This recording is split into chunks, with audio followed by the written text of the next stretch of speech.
And welcome back to the Constitutionals podcast. I'm your host, Chad White. If you didn't know, this is the premier podcast for the website, cpluscomedy.com. Like I just said, it's a website. Go there. Welcome back. 265. It's been a minute, about a month and change. A month and a half. That's the title, a month and a half. All right. What am I, the Doughboys? Anyway, we are back doing the show once again. Some things about me. I work at CNN now, and I have a dog. Here he comes. He's sauntering over. Where's he going? Oh, he's coming that way. This is Maverick. Come here. Oh, he's right here. He lives with me and the cat, Nova, and we are one big happy family. The two of them fight, and they also love each other, which is the most important part. What else is going on? We're CNN. I do this. All right, we're back. There's no reason I took time off. I just didn't want to do the show for a little bit. Don't you ever not want to do something? I don't get paid for it. It's fine. We're still in the midst of We're still in the midst of striking, and as if I'm part of any union. You know, I'm a union buster. I get in there, I break up what's going on in the unions. I don't do nothing like that. I'm like Stephen Amell. Stephen Amell said he doesn't like the strike. And then I just got an email, which is what I just responded to a couple of seconds ago. It said, I was just looking at the email. He clarified the comments, and he was like, if you see me on the picket line, no, he said, when you see me on the picket line, please don't whip any hard fruit. Like, dude, you have got to understand that they're not striking. Like, he said he doesn't like the striking part. He says he's standing with the union, but he doesn't like the striking part of it all. He thinks it's medieval.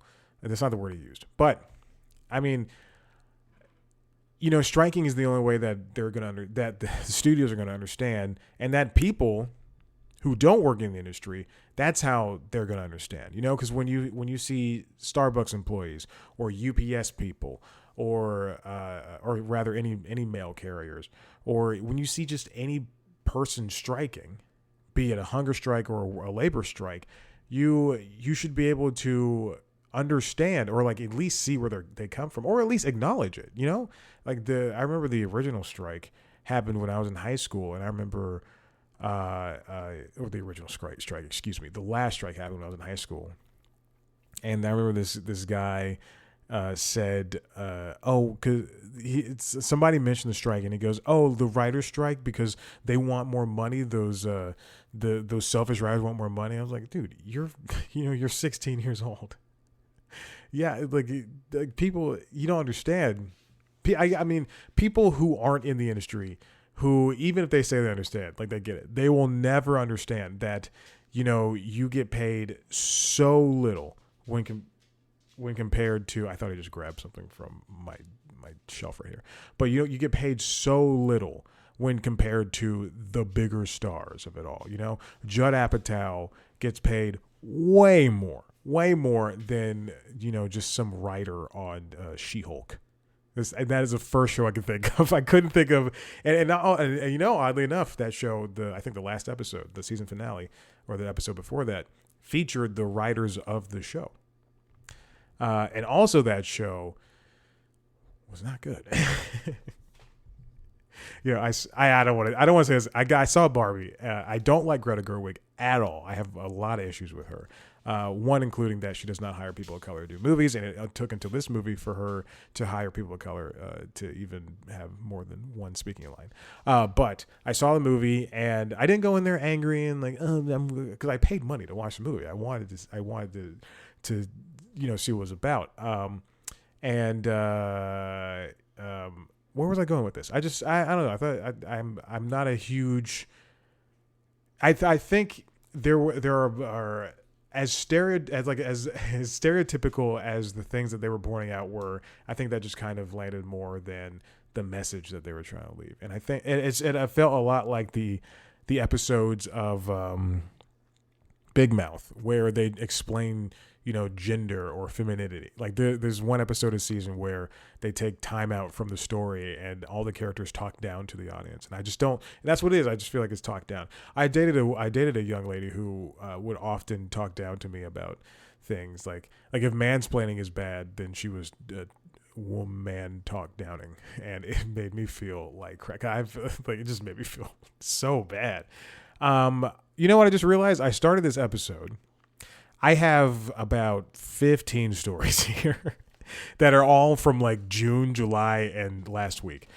Here's what we're going to do. I'm going to start reading the titles, and then I'm going to just go through them in whatever way, in whatever fashion. This one says Netflix subscriptions rise as they charge for passwords. I'm not even going to keep the link in there for some of these. So the Netflix subscriptions, they actually did rise, but I think because people see a value in having, out of all the streaming platforms, I think people see the value in having Netflix, and so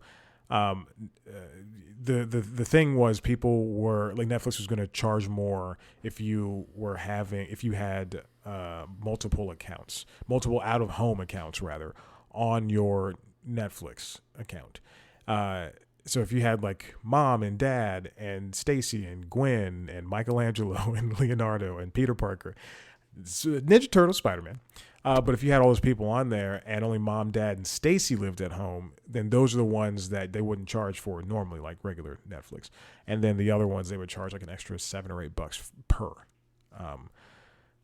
Which I don't no other streaming platform is doing, and that's just a way to get extra money from you. Just the same way that they're charging for 4K. Same thing for Max, which I dislike. But now that I work at CNN, I get free Max. Only in HD though. You better believe I emailed. I was like, do you think I can get the 4K? And guess who they did not respond to? All right, let's move on. Warner's licensing shows to Netflix. I think this is a good idea. It's a fantastic way for a company to earn a little extra money. It's similar how Warner leased its shows, like it took the shows off of Max, which I don't like, but it took shows off of Max like Raised by Wolves and Lovecraft Country. Jesus, I couldn't think of, and Westworld, and at least Lovecraft Country and Westworld to Tubi for their fast platform channel on Tubi for the Warner, like the Warner family, whatever that one is called. They're doing the same thing to Netflix, but it's just leasing. It's it's Seinfeld being available on Hulu and Netflix. It's Friends being on Warner. They could either they produce or they don't, whatever, but they're still making money. It's fine. So if you saw Insecure on Netflix, if you're going to see Band of Brothers, I think you might see. I'm not sure about The Sopranos. I would doubt that they would do The Sopranos and do like a lot of the big shows like Sopranos and Band of Brothers at the same time on different platforms, but whatever. Let's see. Stitcher is shutting down SiriusXM. Oh, excuse me. Stitcher is shutting down, and SiriusXM is going to be the home for the company's podcast. Thing is, they want to have one audio platform. I think it is best to have a separate SiriusXM and Stitcher platform.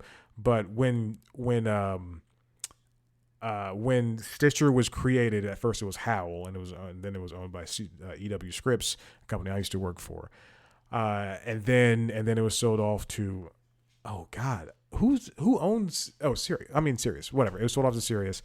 That's just two competing platforms. The difference is, Disney has Hulu and Disney Plus. Those are like defined genres, and platforms for themselves. But Stitcher, all that stuff could be found on SiriusXM, or most of it, not all of it, but a lot of it could be found on SiriusXM.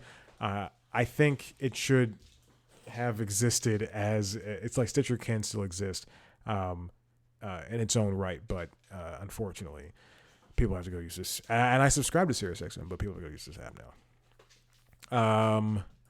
This is not out yet. It's a Spotify Hi-Fi. It was a May launch sometime soon with the higher tier, but whatever. Let's see. Oh, there's an article called When David Zaslav is your boss, 20 plus insiders on his exacting standards and those 6:30 a.m. calls. This comes from the Hollywood Reporter, written by Lacey Rose, Kim Masters, Alex Weprin.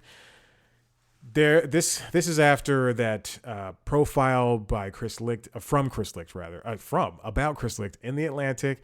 This is another just long form piece of. I don't remember it because you gotta stop, dude. This is a long form piece that I don't really remember, but it is a good read talking about the executives who work under, Zaslav and this, and I truly wish I had gone over this before, but who cares? So I'll keep that one in. That'll be a good one to read. Oh, the Golden Globes are done. The Hollywood Foreign Press Association is no more, so the Golden Globes are not happening ever again, at least in this iteration. At least I got one more good year. Was it a good year? I don't know. Ice Cube's a pimp. It was a good day. It's a good song. Netflix has a new metric that is not very informational. Netflix used to measure its rankings, the way that it shows and movies and stuff. It used to measure it in minutes watched, and now I do believe that let's see, this version of a view by the company's definition. Oh, this comes from Hollywood Reporter, written by Rick Porter. This version of a view by the company's definition: total time spent watching a movie or a series divided by the runtime. They say it's easier to understand than by how many people are watching or have watched it in 30-minute. I think a movie you have to watch 30 minutes of it or something like that or you had to watch 30 minutes in order for it to count as a view. No, excuse me. 70% of a movie. That was the original thing. 70% of a movie or 70% of a single TV series episode. And then it switched in 2019 to watching 2 minutes of any title. That's long enough to show intent as a view. And then the 70% standard made little sense for TV series in particular. And the 2-minute count was more akin to view tallies on YouTube, where in the first 30 seconds, any 30 seconds counts as a view. The way that I think there are measurement systems for regular companies for regular TV viewership numbers that include the Nielsen rating system, and as well as I don't know if this is still happening, but the broadcast networks were coming up with their own way to count views. But yeah. There's better ways, and I still don't like Netflix's way, and I would rather you just tell them this is how many people watched Wednesday, because it just doesn't make sense. But again, I mean, I don't know how Nielsen works. Little butt. Yeah. All right, let's move on to this next one. Okay, this might be a good one to talk about and also to keep in, because I don't know if anyone's discussed. Actually, you know what? I might save this for news time, because I definitely do need stuff for that. All right, let's move on to this next topic. That's how you do it. Oh, the New York Times is disbanding its sports section in favor of the Atlantic, so it's laying all those people off, which is unfortunate. And the Atlantic will now be the home of all the sports stuff, which is something that we get from under the desk. Hey, which is something that get from under there. That we knew was going to happen. I believe that same day that article was posted, which was a Sunday. That was a Monday. The Sunday before, the sports people had gone to the New York Times heads and were like, we need to have a meeting about this, and here are our ideas. And then the next day, the sports people were laid off, which is I think that's something that was a bit of time in the planning, but the fact that they didn't even get to voice their opinion with that was just insane. It's so stupid. You know what? That's a good episode for news time itself too. What else? Oh my God. Did I just delete like things I needed? Here, I'll do that. Okay. Because I don't know if I kept that. Okay. I'll back up on that and then I'll delete this. Whew. No, not duplicate, delete. Notion is so hard. And then this is the news time episode. All right. So if you want, I gave you the gist of the other stuff. Here's another one. This is a good one. That'll be a good. Don't eat dirt. Hey, come here. Jesus, he destroyed a plant like his second week here.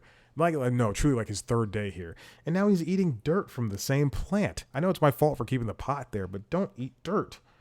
Good Lord. Okay, let's get into this. This is the loosest episode of Constitutions there's ever been. This comes from Cord Cutters News, written by Lick Boma. No. Come here. Local ABC, CBS, Fox, and NBC owners want the FCC to force YouTube TV, Hulu, Fubo, and more to make deals directly with them. What's happening right now is sports stations like BN and Fox Sports are, in terms of YouTube TV being taken off. They're not making more deals with them, and it's frustrating to see not be able to watch like a Braves game even if they're playing at home, and you should be able to watch it on Fox Sports or something like that. But now these TV stations who are also being charged, or who are when you're a TV station and you want to be on YouTube TV, you can charge them X amount of money depending on who you are. Paramount, I think, charges $12 per head, I think, which is why YouTube TV went up $12 all those years ago. I think it was like 2 years ago. Anyway, and I still pay for it. But it's so good to have live TV. I can watch The Simpsons. They're played every single day on FXX. I can watch HGTV. And yeah, I can watch that stuff on Disney Plus and on Max. But I have to be deliberate and choose. All right, I'm going to watch a marathon of Diners, Drive-Ins, and Dives. But I don't want to choose that. I want to know. Hey, come here. I want to know that it is Friday night. I'm home from work and I can just sit down and watch 3 hours of Diners, Drive-Ins, and Dives. Okay. So recently, hundreds of local TV stations have asked the FCC to change the rules that allow live TV streaming services to sign big national deals with local TV stations. To do this, 600 local TV stations are forming the Coalition for Local News to work together. Now, these local TV stations want the FCC to change the rules that would force live TV streaming services to make deals directly with the owners of local TV stations. Oh, he just drooled. And there's dirt on it. I'm so pissed at you.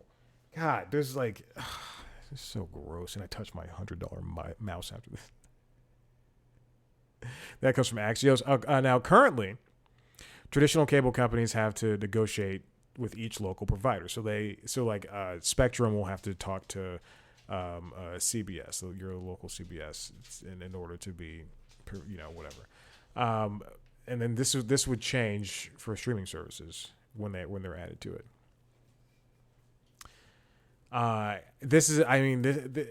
Everybody's out for cash, everybody's out for money, and it is difficult to see how people are moving away from the traditional model of television. And even if you do subscribe to YouTube TV and DirecTV Stream and Hulu with Live TV and Fubo, and what's the S one?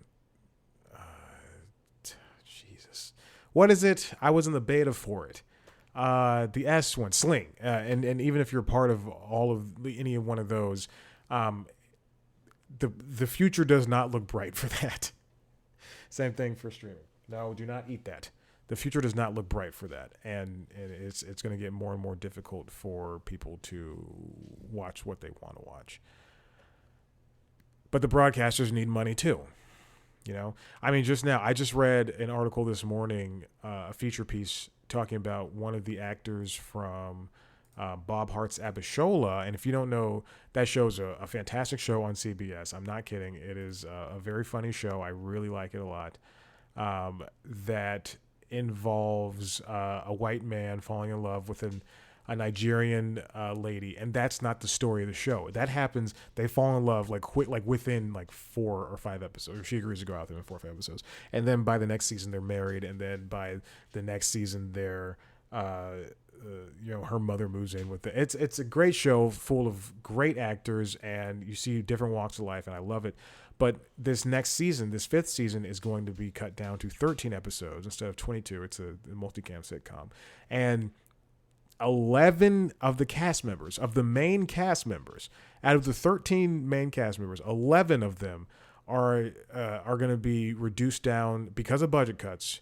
They're cutting the episodes from 22 to 13, and they're reducing all of the main characters, with the exception of Bob and Abishola, down to recurring, which means they make a lot less, which is you see what the studios are doing in order to make their bottom line, so they can line their pockets with money. And stop, dude. I'm trying to be serious. And in order for them to make their money, and so that these actors can make a lot less. And I mean, this happens all across the board. This happens from broadcast to cable to streaming to podcasting to radio to literally anything. It is just I'm beside myself with all of this. But yeah, that's what's happening over there with that. All right, let's move on. The Academy says it's committed to diversity. This comes from Clayton Davis. Maverick. This comes from Clayton Davis over at Variety. Academy sends letter to do not bite me. Sends letter affirming commitment to diversity initiatives after multiple black executives quit. And the bit of news that I saved earlier was involving black women leaving executive positions in Hollywood. Come here. The Academy of Motion Picture Arts and Sciences sent a letter to its members on Friday evening addressing. Now this is from July, I think. July 15th. Addressing the recent departure of multiple black executives from its organization over the past couple of weeks. And these people include at least 4 black leaders of the Academy: Chief Operations Officer Christine Simmons, Vice President Global Relations and Member Outreach Patrick Harrison, who'd been there for 22 years, Executive Vice President of Impact and Inclusion Janelle English, and more recently, Executive Vice President of Member Relations, Global Outreach and Awards, Sean Finney. In addition, the Academy has drawn controversy for its April appointment of Meredith Shea as Chief Membership Impact and Industry Officer, who, in addition to overseeing all Academy memberships, award submissions, and department budgetary items, is also charged with leading diversity efforts. Noteworthy, according to a study by Zippia, 76% of chief diversity officers are white across the professional disciplines. So I assume Meredith Shea is a white woman. It is we're seeing this more and more lately. I just finished Burning It Down. Let me get the title of that book. Burning It Down: Power, Complicity. Oh, Jesus. Oh my God. Burning It Down: Power, Complicity, and a Call for Change in Hollywood by Maureen Ryan. Hey, Jesus. Give me a second.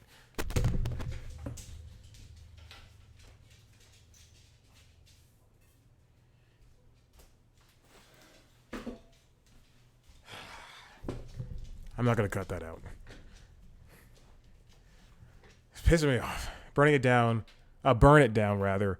Power, Complicity, and Call for Change in Hollywood, written by Maureen Ryan. And it's a fantastic book. Gets a little preachy towards the end. That encapsulates problems with the indie industry, from everything from SNL to Lost to actors of color, women, people with disability, differently abled, just all types of reasons and stories why people were fired or let go or not hired from a job or hired as tokenism, it sucks to see, and it really blew to hear some of those stories. And I listened to that by the pool. That's not a joke. I listened to that by the pool, and it mentioned a book that I'm also reading, The Tinderbox, which is the HBO book, and I'm currently reading that book. And she described it. I'll say this. She described it in one line, and I'm gonna ruin it butcher it. But she said she was talking about HBO. Which was very much a boys' club, but she said something along the lines of the people in the book are looking up to this executive as if he is, God, when it should have been. I'm ruining it, but it should have been like something else. It should have. Anyway, whatever. Anyway, good book. And actually, Tinderbox is a good book in itself, but it is very much, everybody is kind of like sucking up. Even the people who kind of disagree with the other person, with the executives or whomever, and they're kind of like, yeah, this person was great. But it is tough to see people leave in that way and not be able to this is something you've wanted to do, to work in this industry, and then to be forced out because some actor felt uncomfortable around you because you're a different color, or because you're a different gender, or because they didn't know how to write you, or a writer know how to write you, or they're just straight up racist or sexist. Okay, what else? What else is going on? This one I never believed when it came up. This is from Jennifer Moss at Variety. Will Bob Iger sell Disney's linear TV networks? Insiders and analysts debate. The idea was that there was a big rumor that Disney's looking to get rid of ESPN, which is, I think, such a naive move for them. But that was like it was they're trying to reduce costs, and ESPN, I guess, is a big enough cost for them to get rid of, which just doesn't make sense to me. And apparently the rumor is that Bob Iger wants to get rid, Disney CEO Robert Iger wants to get rid of ABC, the broadcasting company. The American Broadcasting Company, and this is after he'd said some very out of touch comments about the strikes, the SAG-AFTRA strike and WGA strike, by saying they're not being quote unquote realistic in their contract negotiations. Dude, you're making $250,000 per year. Same thing for Zaslav. And probably for Bob Backish and the rest. You drank water because you ate all that dirt. But yeah, it was frustrating to hear nonetheless. But the idea is that they want to sell ABC, as well as cablers FX, Disney Channel, Nat Geo, and Freeform. Or no, excuse me, they just want to sell ABC. Okay. Right? Iger's looking to provoke by announcing Disney's intention to, quote, open-minded and objective futures about those of business. Oh, yeah, about its networks. So that includes everything from ABC to FX, Disney Channel, Nat Geo, and Freeform, which I know Disney's they may have started in film, and they definitely did peak in television, but there is something, and then they dominated streaming. They have been dominating streaming. But there's something in all of those facets. I mean, there's a reason why there's still, I was going to say why Warner still owns Warner Music Group, but I mean, I don't necessarily think, I don't know if they're making money off that. Same thing for Sony. Yeah. I don't know if people are making money from music, and they obviously probably are, but the thing is, you should always have different avenues, because let's pretend they got rid of their networks, including not ESPN, but let's say they go, okay, there's no more room for Disney Channel, Freeform, FX, ABC, whatever, and we're just only going to have ESPN and Disney Plus and streaming. You lose a big chunk of your revenue. I mean, you lose people like me, again, turning to Diners, Drive-Ins, and Dives and watching marathons, but you lose that sense of urgency to watch something. Whereas there's a lot, like, again, you have to be, when you say, hey, I want to watch what's the Disney show? Haley's on it. I've not seen that show yet, but I want to. Or you want to watch the Ghost of Molly McGee. You want to sit there, like no one. I mean, people do this, but this is not something I do. When I have intention when I want to watch something. If I want to watch Righteous Gemstones, I'm going to sit down and watch Righteous Gemstones. Versus, I'm not going to just start at episode 1 and then put it on and then walk away, because that's, for it just doesn't make sense. So people don't watch regular TV the way they watch streaming, is what I'm saying. And ABC, even if viewers are leaving television vanilla, that doesn't necessarily mean that there's still not an audience. You can still, just because we're not getting 20 million viewers per episode of what's on ABC, Abbott Elementary, doesn't mean that the dedicated viewers aren't there.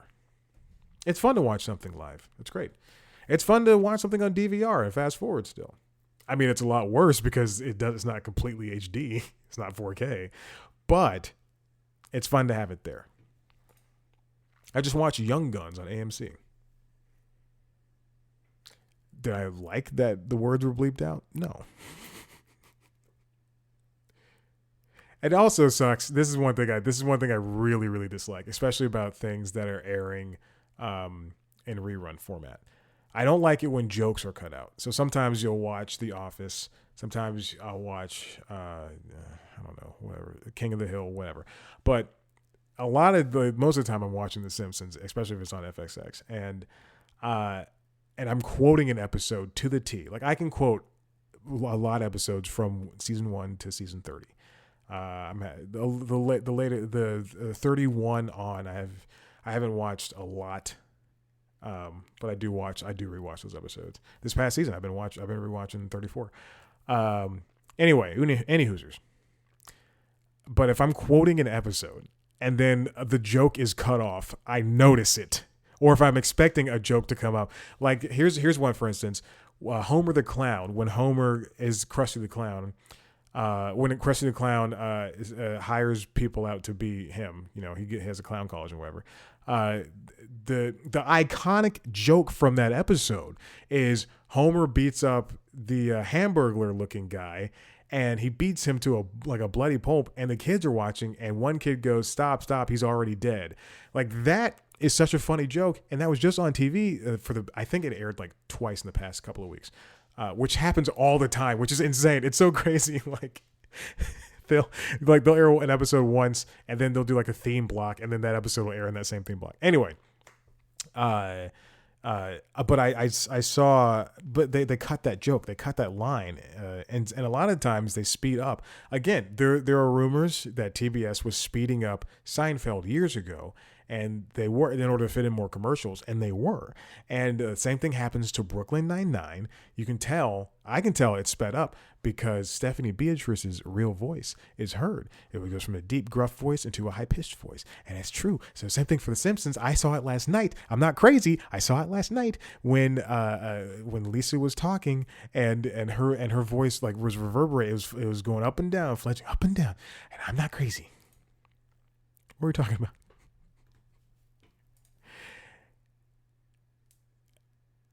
Cable, all that stuff.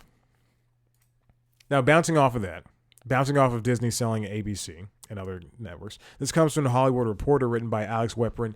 Streaming giants have a local TV news problem.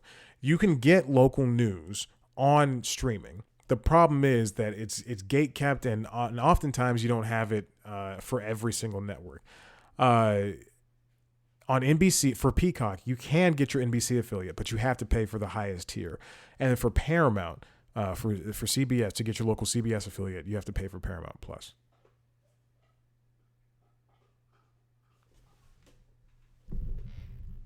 I hear him eating something, and I don't know what it is. Come here. I think it might be this bone I got. But according to Weprin, he asked this question: who exactly should be negotiating with the owners of streaming multi-channel video services, including ABC, CBS, NBC, and Fox? Who's going to, per individual market? There are 600 local stations around the U.S. Get off, Maverick. Not allowed on the couch. He's not allowed on the furniture. He woke Nova up, and now she's just like sitting up. She's mad. But how are they supposed to make a dent when it comes to the streaming thing and also get paid? Oh, someone's quote. This is a quote from the EW Scripps Company. I'm not going to read this because I'm pissed off at them. So they launched this new coalition. All of the local station affiliates and everything just launched a coalition. And they launched it after the quarrel burst into the public eye as Fubo and Hulu saw local stations vanish for some customers. If they can't make these deals and make enough money, and they make money from ads, they make money from being available on streaming services, they make money from you just watching even with rabbit ears, which I don't think exists anymore, with antennae. Excuse me. We've seen channels go dark. We've seen Fox affiliates or CBS affiliates or ABC. We've seen all these affiliates leave, DirecTV. We've seen them leave Spectrum. We've seen them leave things.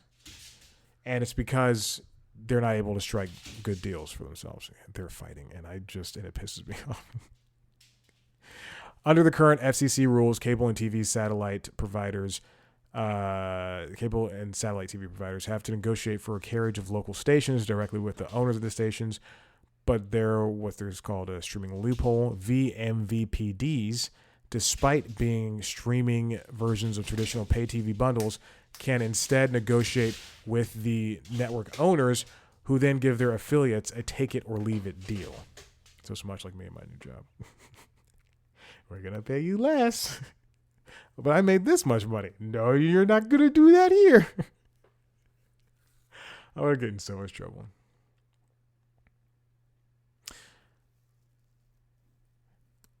So this is all very important, something to look out for. There's no ending to this. There's just a continued conversation. And finally, Cheddar may go up for sale. This comes from the New York Times Dealbook section. Altice USA said to be considering a sale of Cheddar News, written by Lauren Hirsch and Benjamin Mullen. Now, if you don't know what Cheddar is, it's like CNBC. It's just like CNBC, but for the younger generation, for people who are on TikTok and all that stuff. And they've been around for a couple of years now, but they were owned by a different company 5 years ago. Maverick. Stop, man. Jeez Louise. Altice USA hired Goldman Sachs to help explore strategic alternatives for Cheddar News, according to three people with knowledge on the matter who spoke on a condition of anonymity. They cautioned that Altice was still weighing its options and could decide against the sale. Representatives for Altice USA and Goldman declined to comment. Altice paid for Cheddar in 2019 for $200 million. The deal was seen as a way to elevate Israeli billionaire owner of Altice, Patrick Drahi, elevate the company's news division, which also includes News 12 networks. I know News 12. It pitched itself, Cheddar, as the future of financial news, featuring interviews with executives and newsmakers and journalists from the floor of the New York Stock Exchange. I think just like BuzzFeed and just like other online news companies, and even CNN, Fox, and MSNBC, the pandemic really, and looking at Vice and BuzzFeed in particular, the pandemic really put a halt in their plans for what Cheddar could have been. Altice also owns Gas Station TV, which is the TV you see at gas stations, and they also own MTV's College Campus Network, because Cheddar owns that, which I did not know. Anyway, a lot of the ideas from Cheddar are not as profitable as cable distribution deals. However, rather than having cable TV providers like Comcast pay for each of Cheddar's viewers, an industry practice known as carriage fees, which is typical, The channel relies mostly on advertising revenue. That's a tough business model for media companies competing against tech giants like Meta and TikTok for a share of the digital market. And yes, Cheddar has recently laid off employees. Altice's shares are down 70% over the past year. Good Lord. And the company has declined in profit and revenue. Cheddar, for what it is, I think just like Vice, it is kind of necessary. But I think if people are interested in numbers, if people who are millennials and who are that TikTok generation, Gen Z, if those people are interested in what's going on in terms of numbers, I think they'll just watch CNBC for a little bit, or they'll Google or Bing, Bing it. They'll Bing. Remember when this is a very deep cut. Jonah Ryan was the mascot for Bing. And he would go around to real people and ask them about, you should Bing it. That's not a direct quote. But there's other avenues past Cheddar, like Vice TV or Vice on TV, whatever. It should not have been a TV network. I understand why they went the route of having a TV network. Same thing for Magnolia. I understand why Magnolia and that and Tastemade are all have television networks, but they could better reach an audience if it was just on if they did like a big massive push on TikTok, online, on Instagram, on things like that, YouTube, whatever. And for what it's worth, Cheddar, I think, is a very polished place, but it does scream of putting paint, a fresh coat of wax on CNBC, which in and of itself needs to happen. So there you go. That's it. Listen, if you like what you heard here, and I don't know why you wouldn't, head to the website, cpluscomedy.com, where you can see me talk to some famous people sometimes. I don't have any interviews coming up in the future. In 10 days, actually, 10 days from this, August 11th. I don't know when this is going to go up. But on August 11th, I have one interview that I recorded before the SAG-AFTRA strike. It's not that long, but it is with two people I like. Two big people I like. And I can't even talk about what show it is because I can't promote it. But an interview will be coming out, and that's what's going to happen. It's going to feature two people, and it's going to talk about a show or something, whatever. Okay. Online, you can follow us online, social media at Simples Comedy, and me at Chad Black White. News Time will return soon. I have to shoot like 30 episodes in a row, so we'll see what happens with that. All right. Thanks for listening. Bye.